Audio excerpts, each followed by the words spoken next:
আগামী 7ই জানুয়ারি বামপন্থী গণসংগঠন ডিওয়াইএফআই এর ডাকে কলকাতায় ব্রিগেড সমাবেশ।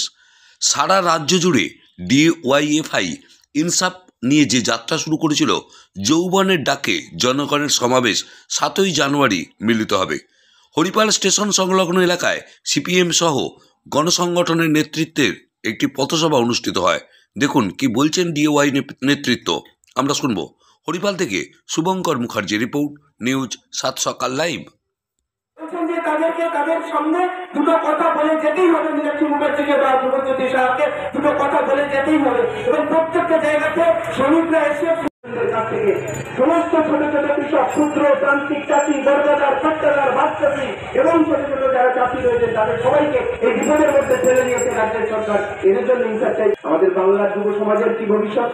সুরজ বলছে এরকম শেষ হয়ে তেমনি রাজ্যের যুব সমাজের শিক্ষা ব্যবস্থা শেষ হওয়ার মূল কারণ দুর্নীতি, সরকারি নীতি এবং সরকারি গণতান্ত্রিক শক্তির নেতৃত্ব এবং হরিপাল স্টেশন বাজার সংলগ্ন এলাকা আমার প্রিয় পথ চলতি মানুষজন এবং দোকানদার ব্যবসায়ী। আমাদের আগামী 7ই জানুয়ারি ব্রিগেডের সমাবেশ আছে, ডিওয়াইএফআই এর ডাকে, যৌবনের ডাকে জনতার সমাবেশ। সেই সমাবেশকে সফল করার আহ্বান জানিয়ে গোটা রাজ্য জুড়ে আমাদের কর্মসূচি চলছে, প্রচার কর্মসূচি। যুবদের এই সময়ের দাবি দেওয়া, আমাদের যে উদ্দেশ্য, আমাদের যে লক্ষ্য এবং আমাদের যে দাবিগুলো রয়েছে সেগুলো মানুষের মধ্যে ছড়িয়ে দেওয়া, সেই নিয়েই যে প্রচার কর্মসূচি গোটা রাজ্য জুড়ে চলছে, তারই অংশ হিসেবে এখানে আমাদের আজকে প্রচার সভা ছিল।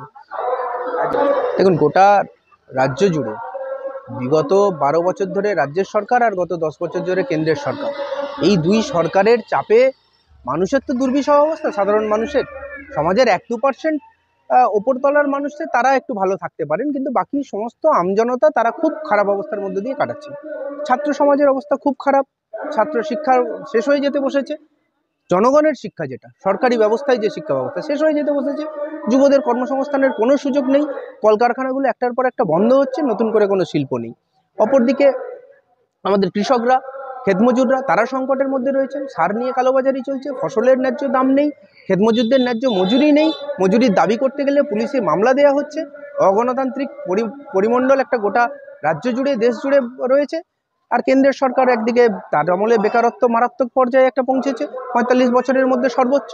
সেই জায়গায় দাঁড়িয়ে কেন্দ্রের সরকার তার অপদার্থতা ঢাকতে, তার এই যে জনগণের উপরে বিপুল পরিমাণ ট্যাক্সের বোঝা আর সেখান থেকে নিয়ে কর্পোরেটদেরকে বিপুল পরিমাণে ছাড় দেওয়া, এইটাকে ঢাকার জন্য নানান রকমের তারা ধর্মীয় জিগিরগুলোকে তুলছে, সাম্প্রদায়িকতা, সাম্প্রদায়িক দাঙ্গা লাগানোর চক্রান্ত করছে। যে গোটা দেশ জুড়ে এটা চলছে, 370 দ্বারা এনআরসি সিএএ এর নাম করে মানুষকে বিভ্রান্ত করে দেয়া। এই সমস্ত বিষয়টার ঊর্ধ্বে উঠে আমাদেরকে মানুষের যে দাবি দেওয়াগুলো, সাধারণ জনগণের যে দাবি দেওয়া, শিক্ষার দাবি, কাজের দাবি, স্বাস্থ্যের দাবি, মানুষের দুবেলা দুমুঠো পেট ভরে খেতে পাওয়ার দাবি, সেইগুলোকে মানুষের মধ্যে তুলে ধরা। আমরা আমাদের সবার মধ্য দিয়ে এই কথাগুলি তুলে ধরতে চেয়েছি। আমার নাম স্পন্দন মালিক, আমি ডিওয়াইএফআই হরিপাল আঞ্চলিক কমিটির সম্পাদক, হুগলি জেলা সম্পাদক মণ্ডলীর সদস্য। গণতান্ত্রিক শক্তির নেতৃত্ব এবং হরিপাল স্টেশন বাজার সংলগ্ন এলাকা আমার প্রিয় পথ চলতি মানুষজন এবং দোকানদার ব্যবসায়ী।